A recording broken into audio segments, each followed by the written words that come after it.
നമസ്കാരം, മെട്രോ മാറ്റിനിയിലേക്ക് സ്വാഗതം. Big boss Malayalam season 6 71 ദിവസങ്ങൾ പൂർത്തിയാക്കി കഴിഞ്ഞു. ഇനി 25 ദിവസങ്ങളോളം മാത്രമാണ് ഫൈനലിന് ഉള്ളത്. ഈ അവസരത്തിൽ ടിക്കറ്റ് ടു ഫിനാലെയും നടക്കുകയാണ്. ആരാകും ഇത്തവണ കപ്പുയർത്തുകയെന്ന ആകാംക്ഷയിലാണ് പ്രേക്ഷകർ. ബിഗ് ബോസ് മലയാളം സീസൺ 6 മത്സരാർത്ഥികളിൽ ഏറ്റവും കൂടുതൽ വിമർശനം നേരിടേണ്ടി വന്ന താരങ്ങളിൽ ഒരാളാണ് ജാസ്മിൻ. ഗബ്രിയുമായുള്ള കോംബോ മുതൽ വൃത്തിയില്ലായ്മ, മോശം രീതിയിലുള്ള സംസാരം തുടങ്ങിയ കാര്യങ്ങളിലെല്ലാം ആളുകൾ രൂക്ഷ വിമർശനമാണ് ജാസ്മിനെതിരെ ഉന്നയിക്കാറുള്ളത്. ഒറ്റയ്ക്ക് നിന്ന് കളിച്ചിരുന്നുവെങ്കിൽ ഈ സീസണിൽ ബിഗ് ബോസ് വിന്നർ ആവുന്നത് ജാസ്മിൻ ആയിരിക്കുമെന്ന് പലപ്പോഴായി പ്രേക്ഷകർ പറയാറുള്ളതാണ്. ഗബ്രി ഷോയിൽ നിന്നും പുറത്തായ ശേഷം വീണ്ടും പഴയ രീതിയിൽ കളിച്ചു വരുന്ന ജാസ്മിനെ കാണുന്നുവെന്ന് ചിലർ അഭിപ്രായപ്പെടുന്നുമുണ്ട്. ഗബ്രിയുമായി ചേർന്ന് ലവ് ട്രാക്ക് കളിച്ച് വോട്ട് പിടിക്കാൻ ശ്രമം നടത്തിയെന്നതാണ് പ്രേക്ഷകർക്കിടയിൽ ജാസ്മിനെ നെഗറ്റീവ് ആക്കിയത്. വിവാഹ നിശ്ചയം കഴിഞ്ഞ ശേഷമാണ് ജാസ്മിൻ ഹൗസിലേക്ക് എത്തിയത്. എന്നാൽ അതെല്ലാം മറന്നുള്ള പെരുമാറ്റമാണ് താരം പിന്നീട് കാഴ്ചവെച്ചത്. ഇപ്പോഴിതാ ഫാമിലി വീക്ക് പൂർത്തിയായ ശേഷം ജാസ്മിൻ, അഭിഷേക്, ജിൻഡോ, ഋഷി എന്നിവരെല്ലാം കൂടി ചേർന്ന് ഇരുന്ന് നടത്തിയ ചില സംഭാഷണങ്ങളാണ് വൈറലാവുന്നത്. അതിനിടയിൽ വിവാഹത്തെക്കുറിച്ച് സംസാരിക്കവേ തന്റെ സ്വഭാവമുള്ള ആളെ താൻ കല്യാണം കഴിക്കില്ലെന്നാണ് ജാസ്മിൻ പറഞ്ഞത്. തനിക്ക് പരിചയമുള്ള ചിലർ ഉണ്ടെന്നും അവർ ജാസ്മിന് നല്ല മാച്ചാണെന്നും അപ്പോൾ ജിൻഡോ പറയുന്നുമുണ്ട്, എനിക്ക് അറിയാവുന്ന 2-3 ആളുകളുണ്ട്, ചങ്ക് ബ്രോസ്, അവരൊക്കെ വേറെ ലെവലാണ് മോനെ, ജാസ്മിന്റെ ലെവലിൽ പിടിക്കാൻ പറ്റിയ ആളാണ് എന്നാണ് ജിൻഡോ പറഞ്ഞത്. എന്നാൽ ഏത് ലെവലിലുള്ള ആളാണെങ്കിലും തനിക്ക് വേണ്ടെന്നാണ് ജാസ്മിൻ പറഞ്ഞത്.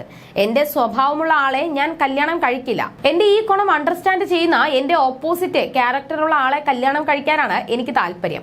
ഞാൻ വിചാരിച്ചത് അഭിഷേകിനെ കല്യാണം കഴിക്കാമെന്നാണ് എന്ന് ജാസ്മിൻ പറഞ്ഞപ്പോൾ എന്റെ ജീവിതം നായനക്കിയെന്നായിരുന്നു അഭിഷേകിന്റെ കൗണ്ടർ. ഉടൻ എന്താണ് തനിക്ക് കുറവെന്നാണ് അഭിഷേകിനോട് ജാസ്മിൻ ചോദിച്ചത്. കുറവുകളേ ഉള്ളൂ എന്നായിരുന്നു അഭിഷേകിന്റെ മറുപടി.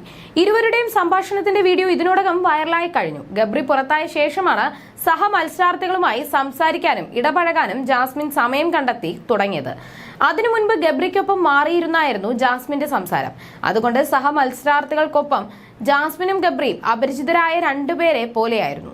ഗബ്രിയുമായി ജാസ്മിൻ കൂടുതൽ അടുത്തതോടെ പുറത്ത് ജാസ്മിനുമായി വിവാഹം ഉറപ്പിച്ചു വെച്ചിരുന്ന അഫ്സൽ എന്ന വ്യക്തി വിവാഹത്തിൽ നിന്നും പിന്മാറുന്നുവെന്ന് അറിയിച്ച് കുറിപ്പ് പങ്കിട്ടിരുന്നു. എന്നാൽ കഴിഞ്ഞ ദിവസം ഫാമിലി വീക്കിന്റെ ഭാഗമായി മകളെ കാണാൻ ഹൗസിലേക്ക് വന്ന ജാസ്മിന്റെ മാതാപിതാക്കൾ പറഞ്ഞ പല കാര്യങ്ങളും ജാസ്മിനെ മാത്രമല്ല പ്രേക്ഷകരെയും ആശ്ചര്യപ്പെടുത്തി.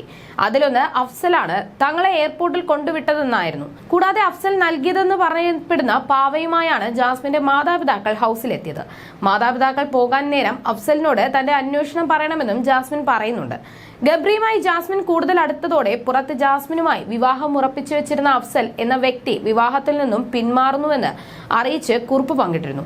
മത്സരം കഴിഞ്ഞ് പുറത്തിറങ്ങിയാൽ ജാസ്മിന്റെ വിവാഹം ഉണ്ടാകുമെന്ന തരത്തിലാണ് മാതാപിതാക്കൾ സംസാരിച്ചത്. ജാസ്മിൻ ഗബ്രിയോട് ഹൗസിനുള്ളിൽ വെച്ച് പ്രണയം പറഞ്ഞുവെങ്കിലും ഗബ്രി അത് അപ്പോൾ തന്നെ നിരസിച്ചിരുന്നു. ജാസ്മിനെ തനിക്ക് വിവാഹം കഴിക്കാൻ പറ്റില്ലെന്നാണ് ഗബ്രി പറഞ്ഞത്. കെട്ടിപ്പിടിച്ചതും ചുംബിച്ചതുമെല്ലാം ഒരു സുഹൃത്ത് എന്ന രീതിയിലാണെന്നും ഗബ്രി പറഞ്ഞിരുന്നു. എവിക്റ്റായി പുറത്തു വന്ന ശേഷം മാധ്യമങ്ങളോട് സംസാരിക്കവേ ഇതുതന്നെയാണ് ഗബ്രി ആവർത്തിച്ച് പറഞ്ഞിരുന്നത്. You're watching me on metromatney.com. metromatney.com. metromatney.com. Subscribe for more videos. Subscribe for more videos. Subscribe here for more videos. Subscribe now. Thank you.